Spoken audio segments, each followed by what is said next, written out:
they were not exploring or gardening or tending the rest of the earth, they could live like they're accustomed to. Okay?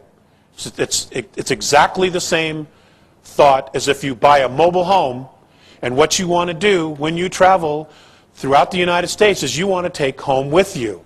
It's exactly the same theory.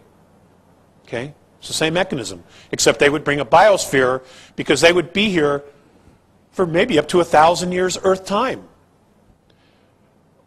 Okay? Because they don't have the same physiology as we do.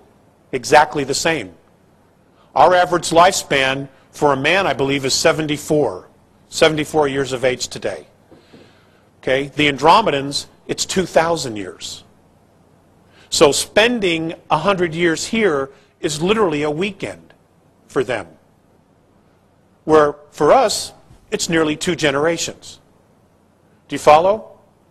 So there's a big adjustment, a radical adjustment in trying to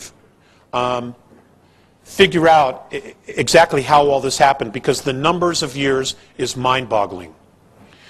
Okay, Earth taught history.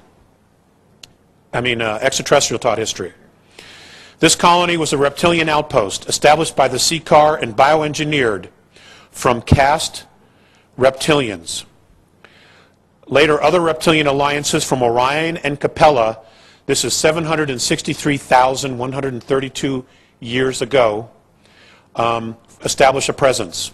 Colonies from Ursa Major established in Eden what is now known as Euromeni, China. Orion establishes their colony in what is now Mount Yogan on the southern tip of Chile. The Capellians established their Eden in what is now known as Guinea, West Africa. Others follow. 701,655 BC, Lyrans established a colony on Earth along the Libyan and Niger border in North Africa.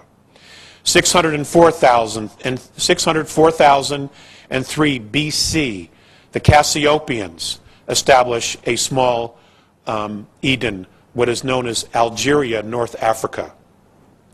Butez, who we know as Nibiru, established their first colony, 585,133 BC in Cairo, Egypt. And Orion, it goes on and on and on. Okay, the 71,933 BC, Lemuria is founded, which is a collective colony of Lyrans, Sirius A, Pleiades, Ursa Minor, extraterrestrials from Leo, and Butes. 57,600 BC, Atlantis is founded. The Pleiades, Andromeda, Butes, again Nibiru, Aldebaran, Antarians, Hades, and Sagittarians.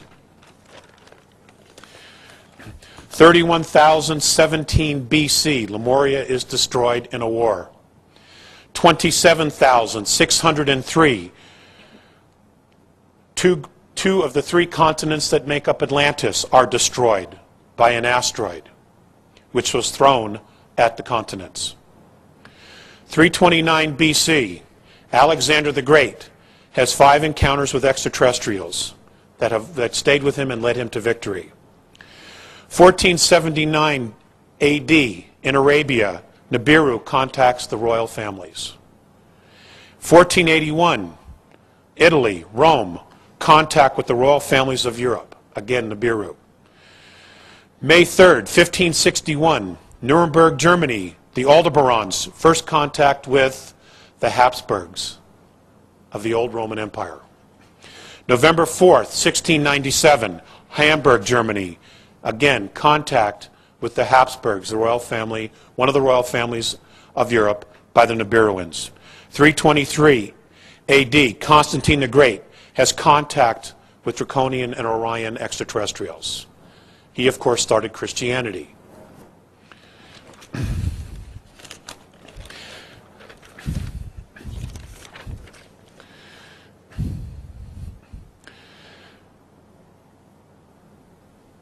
Contact with extraterrestrials has been going on for millions and hundreds of thousands of years. There was a period of 300 years where there was no contact with extraterrestrials on the planet. It is within that 300 years that the United States came into being.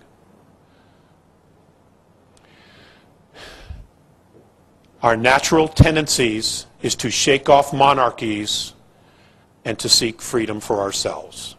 That is our natural tendency. That occurred when we were left alone. We have a very, very precious gift, this thing called freedom. Okay?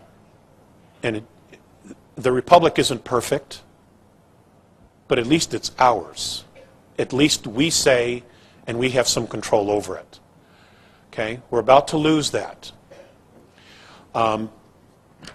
It's imperative that we hold on to that as long as we can.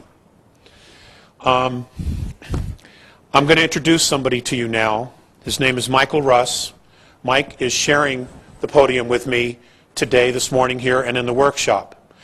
I have been speaking for 13 years, and I have been putting out there that if someone is willing to come up and speak and say what's on their mind, I would be more than willing to share the podium with them. To date, only 2 people have actually taken me up on that. Okay? So I'm extending it to you as well. Mike is one of those people. Mike has many pieces of the puzzles. He has a great deal of knowledge, and he is extremely enthusiastic. So if you can all make the workshop, we will go in great detail, not only about more history, but also we're going to talk specifically about the 22 different races, who they are, what kind of social structures they live in, what their technology is based on, and what are their perspectives of us. Okay, I promise you, you will not fall asleep. Okay, it's great stuff. The workshop is the foundation of a book that I've been putting together, and it's been something that I've been wanting to do for 10 years now.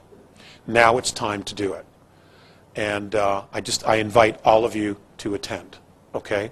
And without much further ado, I would like to introduce my co-speaker, Mr. Mike Russ.